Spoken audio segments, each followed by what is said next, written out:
Good morning to most, good afternoon to others, and good evening to the viewing audience across the pond. I am your host, Jason Miles, here for another episode of This is Revolution Podcast. If you're new to the channel, thank you so much for joining us on, for me, what is it? Okay, Saturday afternoon. It's a little overcast outside. If you're a returning subscriber, listener of one of our very valued patrons, hell yeah! So glad you guys are here with us.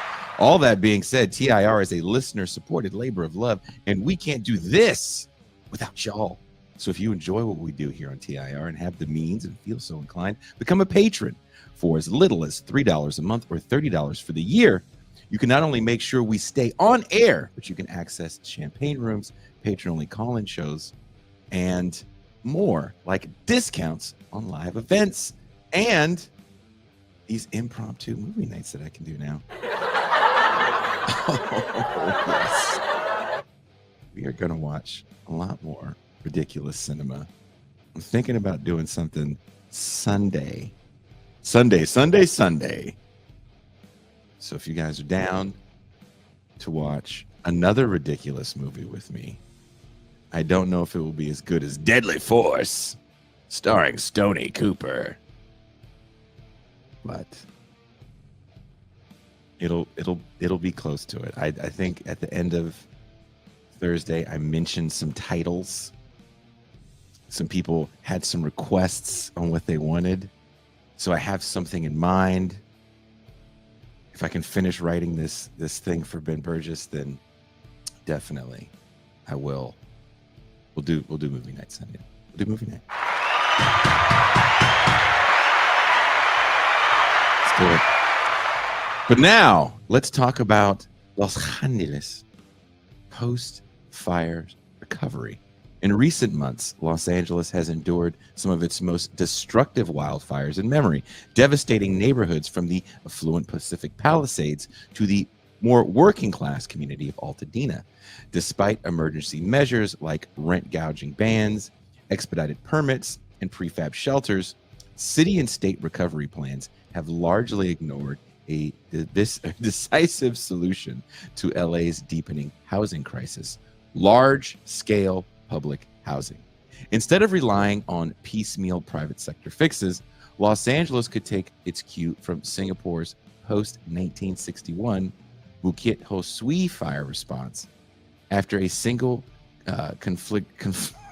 conflagration displaced 16,000 residents, Singapore's Housing Development Board rehoused victims within 10 days and went on to build over 1 million high-quality mixed-income flats, today housing roughly 80% of its citizens and all but eradicating homelessness. But in Los Angeles, public housing remains stigmatized, once branded communist during the Red Scare, and today underfunded and underbuilt, with fewer than 6,300 units run by the Housing Authority of the City of Los Angeles, or HACLA, serving just 19,000 low-income households in a city of nearly 10 million. Our guest today, Natasha Hakimi Zapata, argues in her recent Jacobin feature that Angelenos have a rare opportunity to harness land acquisition tools, dedicated tax revenues, like the ULA mansion tax, and mixed income ownership models to finally make housing an unwritten right in Los Angeles, similar as it is in Singapore. To explore the feasibility, politics, and design of such a bold shift in LA's recovery strategy, please join me in welcoming journalist and author of Another World is Possible: Lessons for America from Around the Globe, Natasha Hakimi Zapata.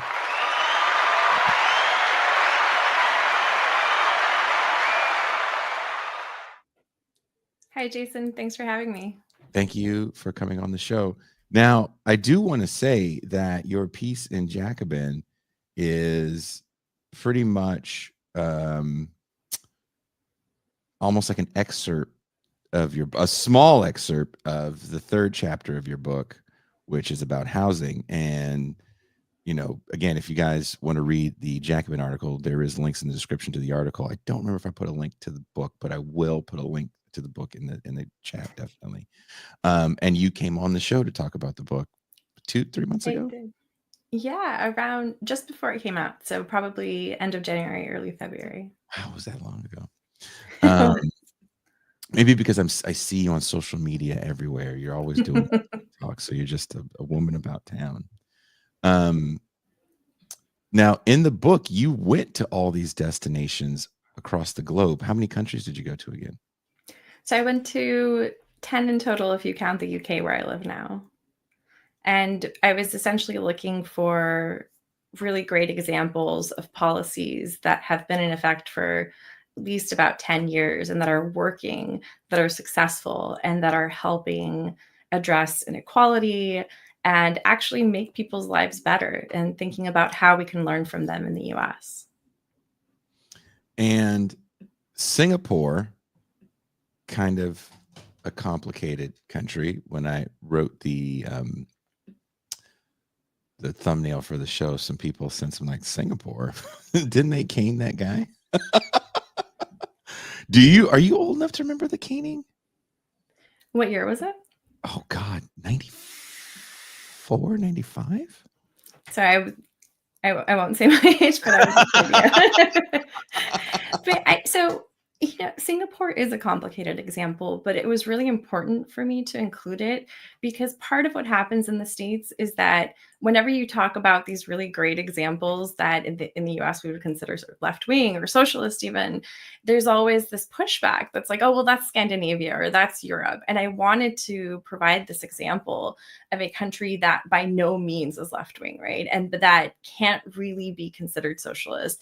And yet, is hyper capitalist, is how I keep describing it. And yet did decide that housing is essentially a right. And so my point in including Singapore is sort of, if Singapore can do it, certainly we can. Would you say Singapore is authoritarian, or would you put it in line with the United States in that regard? Or are you afraid to say for fear of caning? No, I'm not afraid to say anything, but I wouldn't say that it is authoritarian. They do have elections, but regardless of what their political system is, I think what's really important is that they've managed to have this amazing housing policy that has essentially eradicated homelessness in Singapore.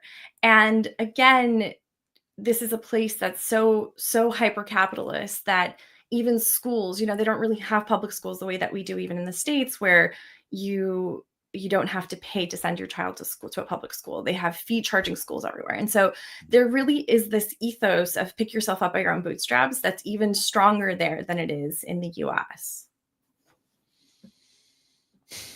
What elements of the Bukit Ho Suite rehousing project, speed of construction, land lease regime, pension fund financing could be realistically adapted to Los Angeles' legal and political framework, in your opinion? So I think what's really important to recognize is that there are a lot of elements that are already present in Los Angeles that we're just not putting to use well. So, for example, Megan Day in Jacobin, right after the fires, was calling for requisitioning vacant housing units. So Los Angeles has about 93,000 empty units. And a lot of these are kept deliberately empty to wait for the property value to rise. So this is something that Megan Day kind of pointed out and was saying, like 46,000 of those units are kept in this state of sort of limbo in which they're not for rent or sale. And there are so many more that are also out of reach, right? And so what she was calling for was using an example of what happened in the UK where I live now in World War II, was to use those vacant properties that the city could actually requisition them and house fire victims. And that what better use of these empty homes, in a place where there is tens of thousands of houses that we need. There's a shortage. It's a real sin to have 93,000 units completely empty. So that's one of the things. The other thing is that the city actually already owns quite a lot of vacant land. And you had this really interesting thing where Mayor Karen Bass announced in March that Los Angeles was actually looking to sell these lots to private developers in order to create starter homes. And this is so frustrating to me that every single time we talk about permanent housing for people who are unhoused, or we talk about city owned land and what to do with it, there's always this involvement of the private sector, this handing over of publicly owned spaces and money to private developers. And as long as that keeps happening, it is so difficult to really meaningfully address the housing shortage we have in Los Angeles. Because for example, going back to Karen Bass and this program that she has, I think it's called the Inside Safe, where you're there, she's going, or there's a program for the city to help move people who are in encampments into motels and then ultimately into permanent housing. But the great majority of people who go through that program have been coming out and not been able to go to permanent housing. Yep. And that is hugely to do with the fact that we do not have enough publicly owned units to actually house people in. Now, you were just back in Los Angeles on your book tour. Was that your first time back in how many years? I go once a year. My Okay, so parents are both there. you go back quite often.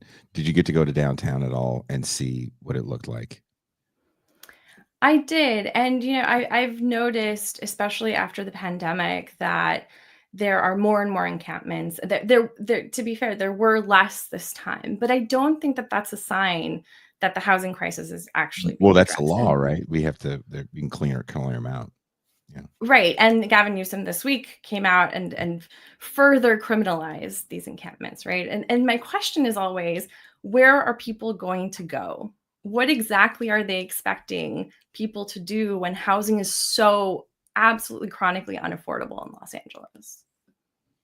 That it is. I mean, there's complicated issues around that, which is a lot of people don't want to go into whatever shelter or housing. I believe it was like 90% in San Francisco said no, we don't want to go when they were clearing out encampments. As someone that's worked in those environments, I understand why people don't want to go, and that's a whole another show in and of itself. But we can't deny the fact that there's tons of housing issues in Los Angeles, not just some of the ones you mentioned. I don't know if you know about this. They're 30 plus years ago, to build housing in LA, you had to have so much affordable housing, which is a little more tiered than people think. But they had these 30-year covenants on the builds. Do you know about this? And at the end of 30 years, the housing flips to market rate. It can flip to market rate. It doesn't automatically. And it's not on any lease agreement. So you could lease a house today or apartment today and never know that, oh, by the way, in 6 months, this is no longer affordable housing. And there was tens of thousands of units like that within the city that those terms were coming due. And there was one in particular. There was a little bit of news around it where they formed a big tenants union to stop the gouge, because I think rent went from something like $1,500 a month to $3,000 literally in a day. Do you see, as someone that grew up in LA, you understand the politics of that city. You understand how hyper-capitalist Los Angeles is as well. You understand the homeless crisis there as well. Do you see that city even thinking about adopting anything like this? The past few years, there have been a number of propositions, of measures in which Angelenos, Californians continuously vote for taxes and other ways of funding permanent housing and affordable housing for folks who are unhoused. And so there is a political will, I think, amongst the people who live there to really meaningfully address this issue. And again, part of the problem is there is so much reliance, like you just pointed out, on sort of the benevolence of the private sector somehow. Even things like that are really needed right now because of the fact that we do not have enough public housing, like housing vouchers or rent control. These are all just kind of band-aids for a bigger issue, which is that as long as you do not have a public option where not just people who are currently unhoused or people who are fire victims from the recent fires can find affordable homes and even own their own home on publicly leased and owned land, you're not really ever going to get very far with this. Well, this gets into my next question for you. Has the legacy of Red Scare politics shaped public perceptions of housing as a punitive welfare system? And what communication or policy strategies could reframe public housing as a popular community building asset? It's really such a shame because the Housing Authority of the City of Los Angeles, HACLA or HACLA, it's one of the oldest public housing authorities in the US. It's from the Great Depression era. And essentially, you had this move to build public housing in Los Angeles during this period that was immediately almost immediately in the 1950s, completely undercut by what tenant lawyer Jacob Butcher calls a hysterical anti-communist campaign. Mhm. And that actually completely killed a federal contract to build 10,000 housing units. And that sort of Red Scare tactics continued. You had in the 1990s another war on public housing in Los Angeles that led to the demolition of thousands of units that were Was still that due to Hope? standing. Was that due to Hope 6, the Bill Sorry? Clinton? Was that due to Hope 6, the Bill Clinton? That had something to do with public housing. I can't remember exactly how that worked. I think this was a more localized thing in Los Angeles, but essentially what you have is now you went from even 8,264 units that you had in the 1990s still standing. You now only have 6,300 of those that are for rent for about 19,000 low-income families and individuals, and their rental rates are based on a percentage of their income. But if you can imagine, if we could expand that to tens of thousands of units and destigmatize public housing. You know, you talk about how to eliminate this fear that was caused by this Red Scare fear mongering, and a huge part of that I think is to destigmatize public housing.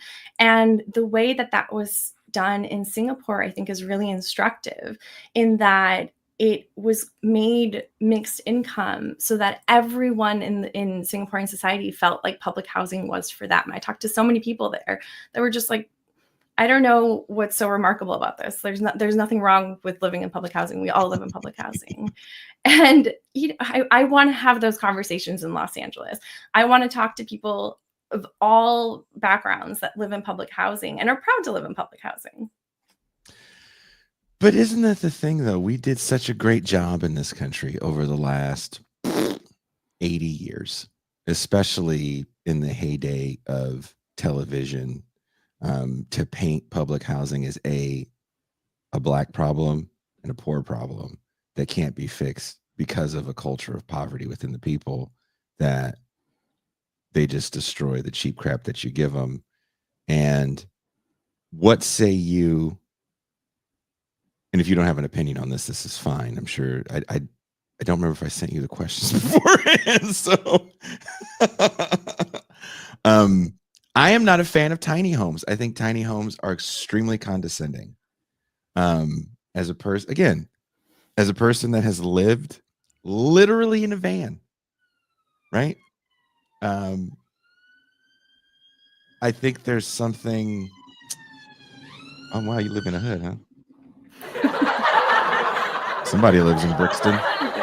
No? You heard the ambulance. That's our excellent socialized medicine. That's the National Health Service. You sure that's not one of them stabbings? I think that's what that is. But seriously, the solution always seems to be we can warehouse these poor people in this little cute thing. Look how cute it is. I'm like, look, man, I don't want to live in a place where a fart's never going to leave. I don't want to live in a place where if I step in the door, I'm already in the backyard. If you're not trying to live in it, why do I want to live in it, first and foremost? And I don't know. I see those solutions as mildly insulting. I don't know if you feel the same way about tiny homes. Regardless of tiny homes. Well, I mean, those become solutions. I'm sure you saw that. yeah, Bay Area, that's not really the mayoral candidate, I've forgotten his name, the billionaire Rick Russo, he's like handing out or helping, people get tiny homes who were displaced by the fires. No, this is not a long-term solution. And I agree that there's an element of condescension to this. And that's part of why I think it's so important that we do not focus on public housing or social housing just being for people on the lowest incomes. It needs to be a more holistic solution. We need to have a public option for people of all incomes. And one of the important things about this, I did a reading with Bhaskar Sankara, who was one of the founders of Jacobin Magazine in New York. And one of the things he pointed out that is really, really key to this is that if you have a public option and a significant amount of public housing units available to people of all incomes, it actually makes other housing cheaper. It regulates the private sector, the private market, in that if you have a really good public housing option, you do not need to be price gouged. You can just go to the public housing unit, go and live in it, rent it, buy it, on a publicly owned lease, the way that you do in Singapore. And the key to that is that it needs to be high quality, that it needs to be mixed income, that it needs to be a place that everyone wants to live in. And once you have that option, it means that the private sector actually has to regulate its own prices in order to actually have customers. Because if you otherwise, we'll just have people going to public housing units. I don't have a problem with that.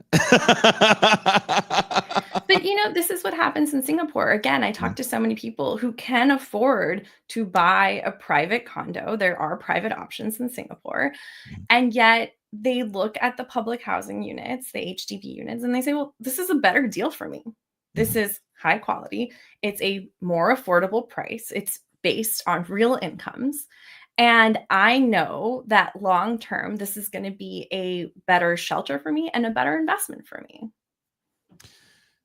But how do we get out of in this country the idea that public housing is just warehousing for poor people? I mean, you could build public housing as state of the art as you want, but if you're building public housing in, I'll make it relatable to you.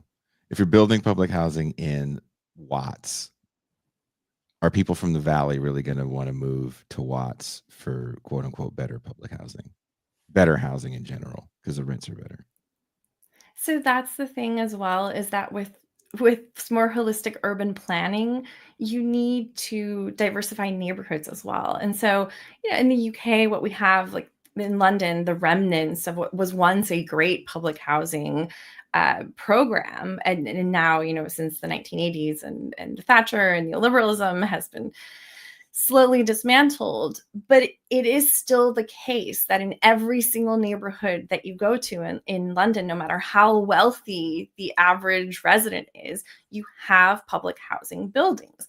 And so this has the impact of actually diversifying, in every sense of the word, neighborhoods, so that you don't have this idea of like, oh, well, you're only going to put public housing on the outskirts of the city, like the way you did in Chicago, or and then turn them into what you called warehouses for the poor. The more attractive they are, the more that we see them everywhere in every neighborhood, the more we see that they actually address our needs through both public and commercial services, the more we'll become used to the idea that public housing is actually a great option for all of us. And so there are a number of initiatives, even in the US, that are trying to do this. And you have, one of the great things about writing this book and researching the book Another World is Possible that I wrote for the New Press is that as I was researching these great policies, I was also noticing that not just journalists or other people on the left in the US were interested in these policies, but actually policymakers in the US were looking at these things. And so you have this state senator in Hawaii, Yeah. Stanley Chang, who has this great program called Aloha Homes, and certain parts of it have passed and hopefully will come into fruition really soon.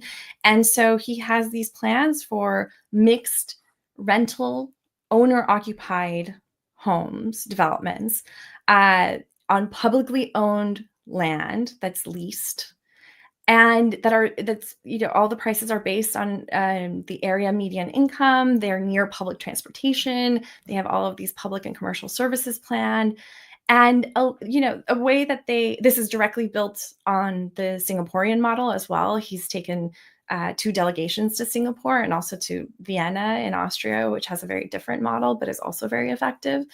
Uh, and it's wonderful to see that these ideas are crossing the pond, that they're not just, these pie in the sky kind of like, oh, maybe we could do this, or I don't know, maybe we're too racist. This is a question that I constantly get about my book, is just like, are we too racist to have universal healthcare in the Really? US? Yeah, I had that question so many times. I went to 8 You were cities at a on the book, book you were at a tour. book reading for your book, and they were like, I think we're too racist to have healthcare because there's white people that would rather pay for healthcare than have a Negro or a brown like yourself have healthcare. Someone actually said that to you with a straight face. Can you tell me the I mean, diplomatic answer that you gave them, and then tell me the real answer do I inside seem the very diplomatic? No, I think what I always come back to is this idea that universal programs build solidarity. And I think that this is actually true. I mean, so it's definitely true of universal healthcare, and in the UK, people love the National Health Service. But I think that it's true of Singapore's public housing, in that every Singaporean permanent resident feels like they have access to public housing, and that public housing is for them as much as it is for, everyone else, regardless of what their background is, regardless of their race, regardless of their income. And that builds a certain amount of social solidarity, so that it actually it's a really important issue in politics in Singapore, how these public housing units are dealt with. And so I want us in the US to remember that we, as the public in a democracy, actually have a lot of influence over how our taxpayer money is spent. And I want us to remember that it should and can be spent for the benefit of all of us as a society. Given the resources of the ULA mansion tax and existing vacant lots owned by the city of Los Angeles, what mix of public bonds, dedicated taxes, and resident co-investment, pension savings like happened in Singapore, would most rapidly scale up the new HACLA owned units? HACLA, as you called it. So I wonder if I'm pronouncing that right, actually. It I've just been sounded calling cool it. when you said it. It was like HACLA. uh, you know, Again, I think that the key here isn't so much funding models, which of course we can get into. There are actually a few programs like the HCV housing voucher, homeownership assistance, first time buyer subsidies, things like this that already exist.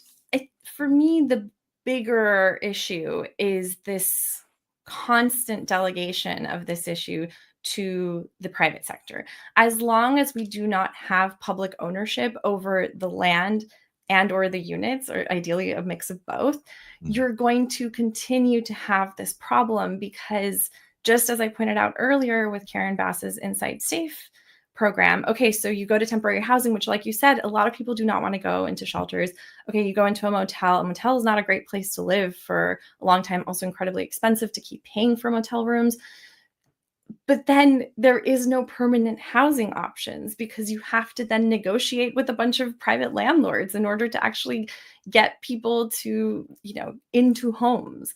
And so for me, the bigger issue is how to get those publicly owned units into how to get units into the hands of the city so that they can run them. And we already have HACLA. We already have a housing authority similar to the HDB. There's a social housing act that Assemblymember Alex Lee, who's the chair of the California Assembly's Select Committee on Social Housing, he introduced the bill. He passed it in 2023. It would establish a state authority very similar to HDB. So this is to build mixed income housing on state-owned land throughout California, not just Los Angeles. It was vetoed by Gavin Newsom, but it's been reintroduced. It was reintroduced at the end of 2024. And so there's an opportunity there again to re-envision what we think of as social housing as mixed income, high quality options for all of us. How can LA ensure the new public housing developments are truly mixed income, integrating market rate, affordable rental, and home ownership opportunities while providing the services and commercial amenities residents need? So I don't think it's so much about integrating market rate homes as much as it is resetting the whole market. So as I was saying earlier, this idea that if you have high quality public options, both to rent and to buy, again, always maintaining public ownership of the land, I think that that's really key. And that's been key to the Singaporean model and can definitely be done in Los Angeles and throughout California. You automatically regulate the private market, right? So if you have high quality public options, people will choose those even when there are private sector options, and then the private sector has to adjust its prices accordingly. So I think that that's really important. The way to ensure that these units stay affordable and that they are mixed income, to ensure that they are mixed income, is to have a mix of different sizes. I mean, that's what they do in Singapore. They have a mix of, 1 bedrooms, 2 bedrooms, 3 bedrooms, 4 bedrooms.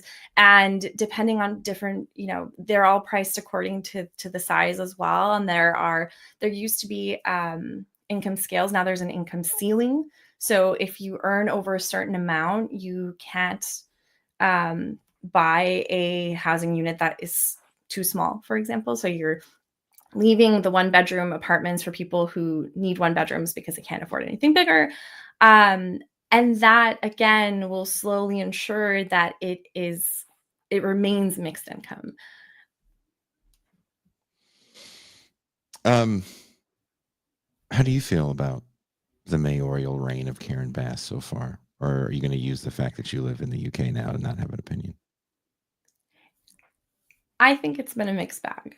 I want to see her do more radical things. So while I think certain parts, specifically when we're talking about housing, when we talk about the Inside Safe program, it's kind of a step in the right direction in some sense, but as long as, again, you don't have anywhere for people to live permanently, these are just Band-Aids. I want to see Bass, I want to see Newsom, I want to see, state officials across California really address this long-term issue we've been having with permanent solutions.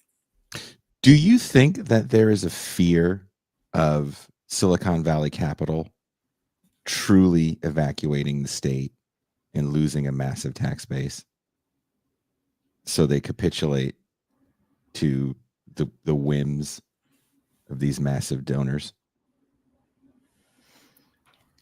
I'm not sure that that's what's behind this lack of public housing building and buying. I mean, you're talking about Silicon Valley. I've been focusing more on Los Angeles. In Los Angeles, you have a situation in which not only is housing becoming increasingly affordable, the recent fires can actually make them more unaffordable. And there have been plenty of studies that have shown that after a crisis like this one, it becomes more unaffordable to live somewhere. Partly it's sort of crisis capitalism, right? You already have in Pacific Palisades, which I'm not even sure we should rebuild on, given that it's a fire zone. And I think everyone's read Mike Davis's excellent essay about There's this. people that are not rebuilding in the Palisades that are actually going back to closer to LA County. I actually have a family member that lost their house in the Palisades fire, and they are not going back to that area. It's a fire zone. I mean, I really think we should reconsider whether it is desirable to have homes there. But the reality is that there were 770 rent-controlled apartments that were there that burned down, and people are already opposing rebuilding affordable housing units there. Mm. And so you have a real crisis, but a real opportunity to say, actually, we're going to do things differently this time. Actually, rather than continue to keep, I think it's like 29,000 people on a wait list for housing vouchers, It's crazy. why don't we start to actually buy, build, requisition homes that are owned by the city so that when people cannot afford the private options, they have a public option?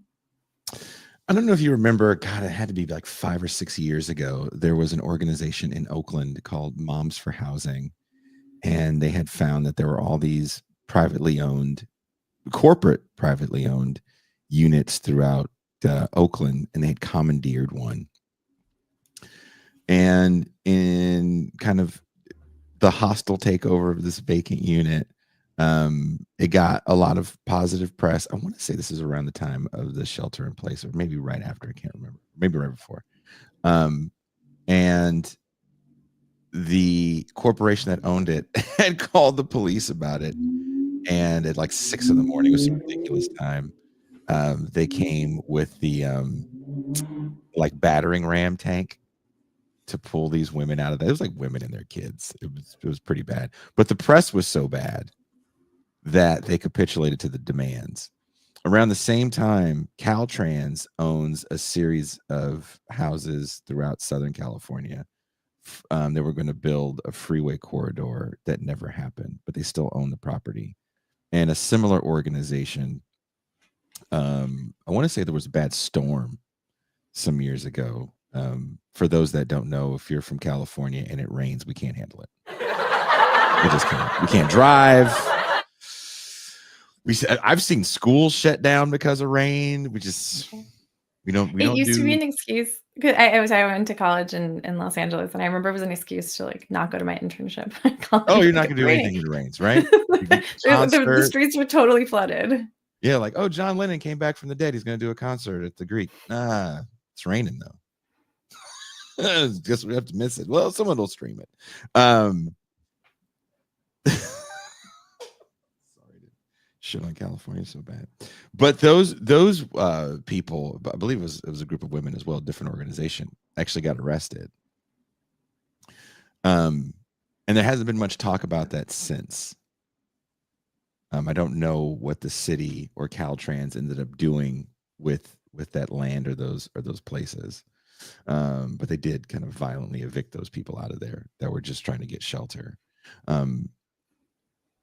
Even in these situations, I don't think people know about the vacancies. I think there's complexities within vacancies because I think people believe that because of vacancies, you can just put houseless people in stuff and just shuttle them all over the place, which again is not necessarily what people want.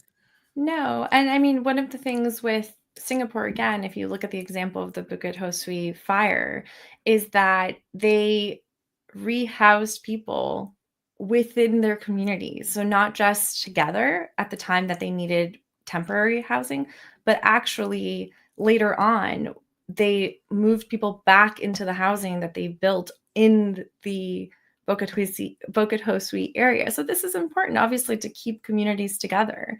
And that has to be a part of the way that rehousing works. I did notice that in your book and in also the Jackman article that people got to stay where they lived, which again might not happen with the situation with the fire in Altadena and the Palisades. What do you foresee happening with that situation? Not what you hope, but what do you see foresee happening with that situation? It's so complicated. There are already so many fights over insurance. There are going to be people who are not going to be able to afford to go back to the homes that they lived in or that their families lived in for generations, especially in areas like Altadena. And again, the city needs to do what it can to ensure that communities can stay together, to ensure that people have affordable housing, high quality housing, to ensure that it's not in fire zones. These are all things that we can and should expect and demand from our elected representatives. Listen to you. What are the responsibilities that should fall to municipal, state, and federal authorities in regards to land acquisition powers, regulatory waivers, and direct financing, and orchestrating a coordinate social housing effort akin to Singapore's HPD? Again, we already have a lot of stuff in place, but I think that what Stanley Chang is trying to do in Oahu is really interesting in that with Aloha Homes, you have a mix of different sort of agencies, a mix of different actors that are all getting, are all rolling up their sleeves in order to make this happen. And again, I think he's also partially pointed out that there are already programs in place to help people buy their first homes. Again, if you're also basing prices on actual incomes, that's another way that you can make things affordable. If you do a mix of rental and owner occupied homes, that's another way that you can make sure that people can afford to live in the same buildings. So there are just a number of different things that we can do. And I think, again, moving forward, the kind of key lesson that I want Los Angeles and California and a lot of places in the US to really internalize is that public ownership means that we have more influence over the way that these things are run. And that is really the key moving forward. If Los Angeles were to build, buy, or requisition tens of thousands of new public housing units post fire, what measurable effects might we expect on the city's nearly 70,000 unhoused individuals and its overall affordability gap? I really think you would see a dramatic change in society if people can start to afford to live within their communities. Again, that's really key. Who knows what we're capable of. I mean, I think one of the really interesting things that you saw in Singapore is how the society over the past few decades that has been able to rely on this amazing publicly owned housing program has really flourished. Its GDP has grown. It's become a much more harmonious place to live. All of these things, at least a lot of people who live there tell me, are linked to the stability of having the HDB housing as basically an assurance. We have a question for you from one of the viewers who actually worked in the LA City Council for some time. Also, a person I will hook you up with after the show because he has a lot of LA insider knowledge. Would love to, yeah. Bill Cody, a quick question if the guest knows about this one. There was an attempt to build mixed housing, including long-term homeless on the public parking lots in the Lincoln Heights. And we say everyone from the nuns to the tenants union come out and protest. Do you know anything about this? The numbs? I think he meant the NIMBYs. NIMBYs. I mean, this is a problem in Los Angeles. They never broke ground. If you remember, there was the whole thing about you have to have parking for each unit. And if I'm not mistaken, the LA Times, I thought, did a pretty good job explaining why it never happened because they actually interviewed the contractor that won the bid. And the contractor that won the bid, by the time they were about to break ground, was like, this is going to cost like $1 million a unit. There's no way we can do this. So again, I don't know what you know about it. Again, I think that what Alex Lee wants to do to establish this California Housing Authority that will deal with building social housing mixed income social housing on state-owned land throughout California. If the more projects you have like that, I think probably the cheaper it gets as well. That's one of the lessons from HDB in Singapore, is that they've gotten very good at, understanding the necessities, at budgets, at subsidies. This is all comes through practice. We just are so out of practice with building public housing in California that, it just spirals out of control. And then you have all these protests. But again, the more we become used to it, the less, I really hope, but I really think, the less resistance there will be to it. So you say. I'm a hopeful person. You are a hopeful person, despite what DJ Prashad has to say about you. And DJ, yeah, take that. Don't think I fucking forgot. I remember. Should have offended the hell out of me. Didn't I send you that video? Hell of offended. Me and another friend, when we had you been there, we could have heard you talk some crap. But me and a friend, I sent that video to a friend of mine, Professor Alexander Herbert. I think he has no problem even coming on here and addressing the same thing he addressed to me. He went off. He was like, how dare he belittle a saying like that? Well, I mean, not specifically about Vijay Prashad, but just generally this idea that another world is possible is so important to keep fighting for. Like, if we're not thinking about what's possible, if we're not hoping for better, and, like I said, I'm a pretty hopeful person, but I want to point out that a lot of my hope is based in pragmatism, is based on having gone to all of these countries and seen in practice, in real life, policies working for people, making their lives better, making their material conditions better every single day. And so when I say that I'm a hopeful person, and when I talk about issues like these in Los Angeles, where my family still lives, I want people to know that I'm not just sort of pulling these things out of thin air, or that I'm not, just being hopeful for the sake of it, or Pollyanna-ish, that I have seen for myself that we can do better because I've seen better. And I think one of the through lines I find in your book is when you roll out these programs and they work, people fight to keep them on a bipartisan level. NHS is a perfect example in the UK. Again, we talked about Singapore and the caning. I'm assuming you didn't chew much gum while you were there. Or were you fine? That's overrated. The rules are overrated.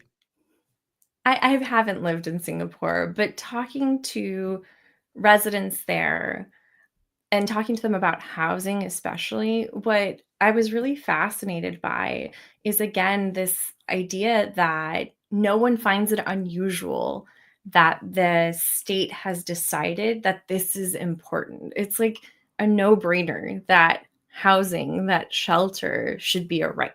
And a lot of people don't even talk about it as a right in Singapore. It's just kind of a given of their everyday lives. And that to me is so shocking, coming from a city like Los Angeles, where you can't really go anywhere without facing into what we have done, which is create a situation in which thousands of people cannot have their basic rights met because they have no place to live. Isn't that the truth? Do you have any words of hope for us before we let you go? Yeah, one of the really hopeful things that I learned on this journey that I went to, around the world, and spending all of this time talking to people about these different programs, is that a lot of times these programs come out of really dark periods in these countries' histories. And so you have the National Health Service coming out of the ashes of World War II. You have Singapore's public housing model coming out of, a colonial period in which they had no control over their own society. You have a number of other places that facing into real catastrophes. I have my piece up there about Uruguay and their green power revolution that was in the nation. It's also in the book. They couldn't keep the lights on. They had rolling droughts and just couldn't afford to keep the lights on in their country. All of these crises led to really effective long-term solutions. And right now, as we face into not just the crisis of the fires in Los Angeles, but generally the overall number of crises that we're facing into in the US, I want us to remember that this is actually the time that we can envision better, that we need to plan for better, and we need to fight for better. Okay, I have some lightning round questions for you. I don't know if I'm going to be able to answer these. You won't be able to. You can answer any. Look, they're simple. They're very simple. We have a super chat here from Ken. In Minneapolis, with our 2040 plan, we virtually eliminated the parking requirement for multifamily. What Natasha is speaking is truth. Look at that. Thank you, Ken. Be like Ken. You guys send a super chat. Be like Ken. Fucking rocks. Okay, Bay Area or Los Angeles burritos? Los Angeles. Wrong No brainer. Wrong answer. Los Angeles is closer to Mexico. That doesn't mean a goddamn thing. Ain't shit in LA like Mexico. I've spent a lot of time in LA. I live in Mexico.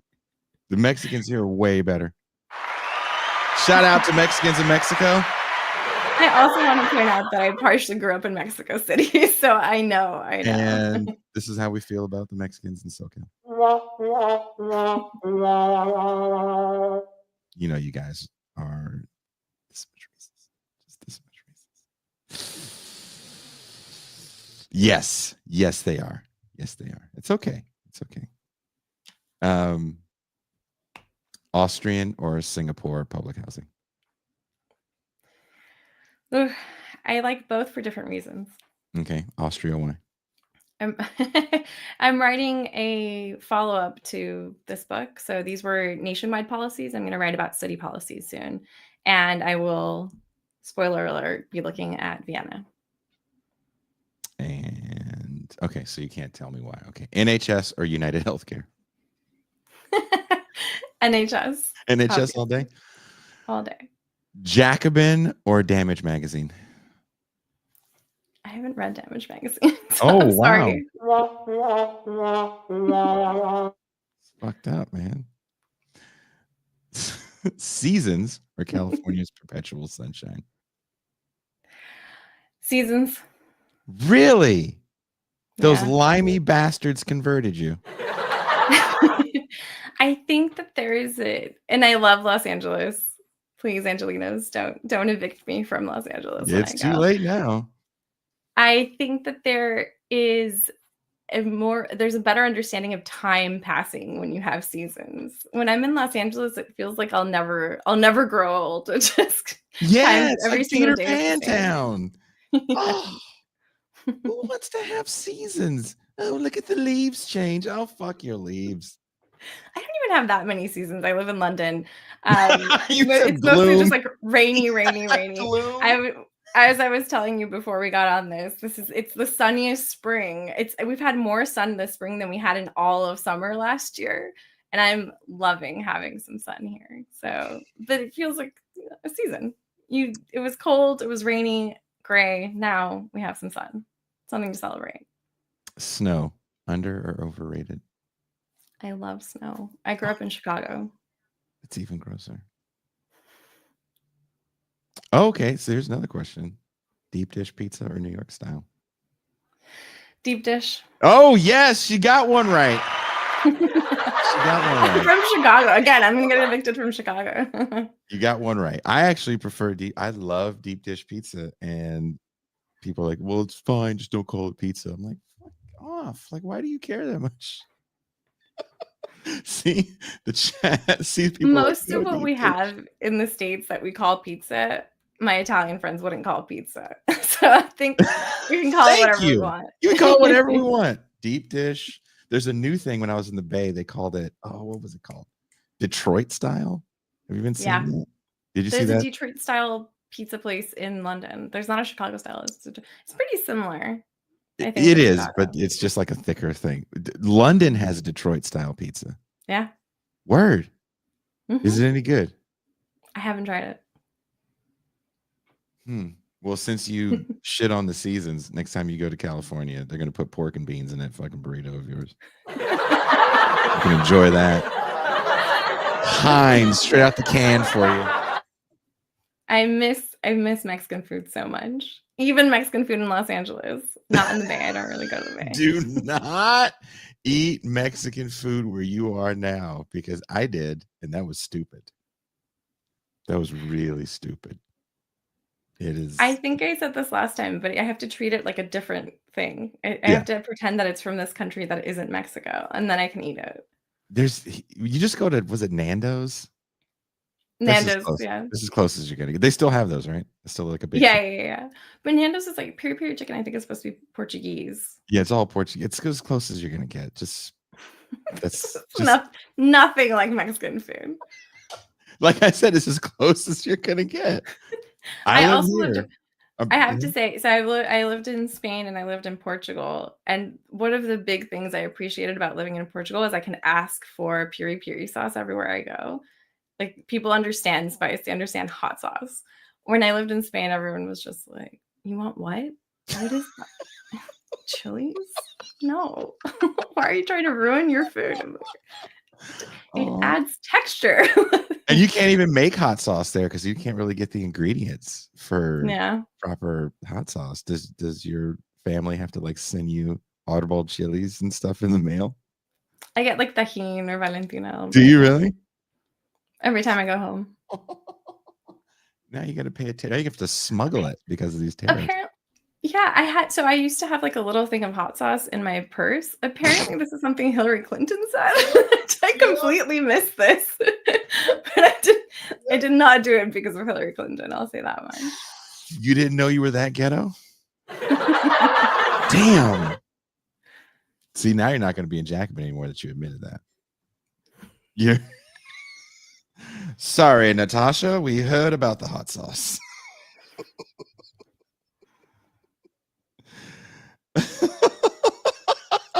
This is about me, and I believe it's true. Jason knows about hardball chili. Hardball chili. It is complete. It is complete. Habaneros as well. I was in Tijuana yesterday, walking around, and I was paying for something, and they were like, "Oh, do you want us to tell you the price in dollars?" I was like, "No, yo soy mexicano." So it is complete. Thank you. Congratulations. Thank you. Felicidades. Fuck yeah. I won. Natasha, is there anything else you want to promote before we go? No, it's been a pleasure to be back. Thanks for letting me talk about my book again and for, talking about housing in Los Angeles. I think it's really important to keep the pressure up right now. As like I said in the Jacobin piece, all of these plans that keep getting announced, all of these promises don't include public housing. And I think the more we talk about it, the more it gets in people's ears, the more people start to fight for it. Her name is Natasha Hakimi Zapata. Wherever you are watching or listening to this show, there's links in the description to the article in Jacobin. I believe there's a link to your book. If not, I will put another link to the book so you guys can get it. Another World is Possible. And it is a good title. Thank you very much, Natasha. Have a very good rest of your evening, your sunny evening in London. So thank you very much. Thanks, Jason. See you soon, hopefully. Yes. We always want you back. That is Natasha Hakimi Zapata. She's awesome. Please check out the book if you guys haven't. Another World is Possible. Go back and watch the show. If you don't want to watch the show, I made like 3 clips of that show. So I'll be back Tuesday. Don't remember what that show is about because I don't have my calendar in front of me. But I am thinking about doing a movie night Sunday. If you guys are patrons, send a message and say, Jay, we're down to do movie night Sunday. And I think you know what I want to watch. We talked about it a little bit after the show. I think we're going to watch an Andy Sedaris movie. Because somebody said they wanted to see the movie where the dude pulls out the 4-thing rocket launcher and blows up the guy and then blows up the inflatable doll. we can watch that film. I have no problem watching that film with you. I want to watch that film with you. But first, I do have to finish this article on the idea of selling out. But until then, let's get out of here. Let's get out of here, and I will see you Tuesday. We are. Oh no, I lied. I'll see you Monday. I'm doing a show with Alex Hakimi Monday morning. So that show is already up. Peace. Wrong one.